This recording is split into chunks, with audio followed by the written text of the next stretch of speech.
তামুলপুরে হাতির আক্রমণে এক ব্যক্তির মৃত্যু, বাড়ি ফেরার পথে বুনো দাঁতালের শিকার। ঘটনাস্থলেই মৃত্যু হয় বছর 27-এর যুবক রিজয় দের।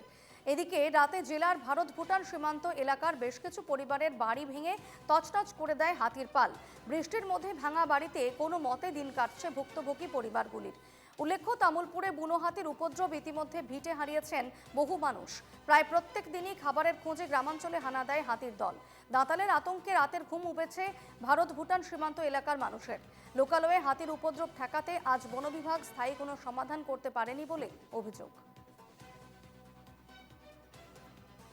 ই হাতিটো মোর ঘর গেছে এই সাইডে যায় কিনা বেড়াটো আছে, বেড়াটো ভাঙছে, ফুটার যায় কিনা দাঁত মারছে, দাঁত ফুটা ভেঙে গেল, যেখানে মুখ আকর্ষণ করছে মারবার কারণে।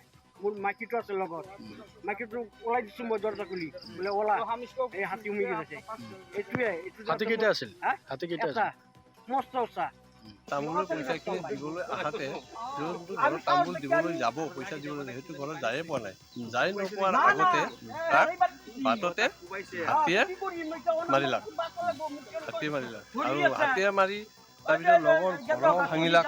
য'ত মাৰিছে ত'ত এটা ঘৰো ভাঙিছে। ঘৰ ভাঙি যোৱাৰ পিছতো মোটামুটি আমি গম পালোঁ, মোটামুটি 12টাৰ বজাত গম পোৱাৰ পিছতে আমি দৌৰা দৌৰিকৈ আহিলোঁ।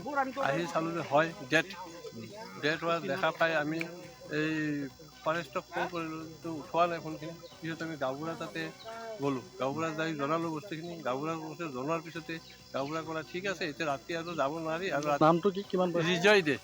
কিমান বয়স হ'ব? বয়স 26 বছৰ।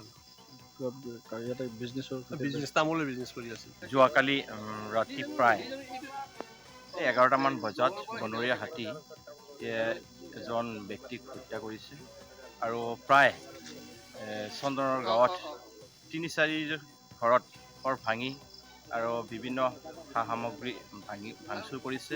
আৰু লগতে এটা ঘৰৰ সৰু পোৱালি, দুজনী সৰু পোৱালী মহিলাসকল আছিলে, তেখেতসকলৰ কিবাকে মানে সিহঁতৰ প্ৰাণ ৰক্ষা হ'ল। বাবে মই এটাই দাবী জনাওঁ যে এই অঞ্চলত প্ৰায়ে হাতী উপদ্ৰৱ কৰি আহিছে, যে কিভাৱে আমি এই হাতীৰ পৰা যে ৰক্ষা পাওঁ, এইটো আমি প্ৰশাসনক এটা দাবী জনাইছোঁ যাতে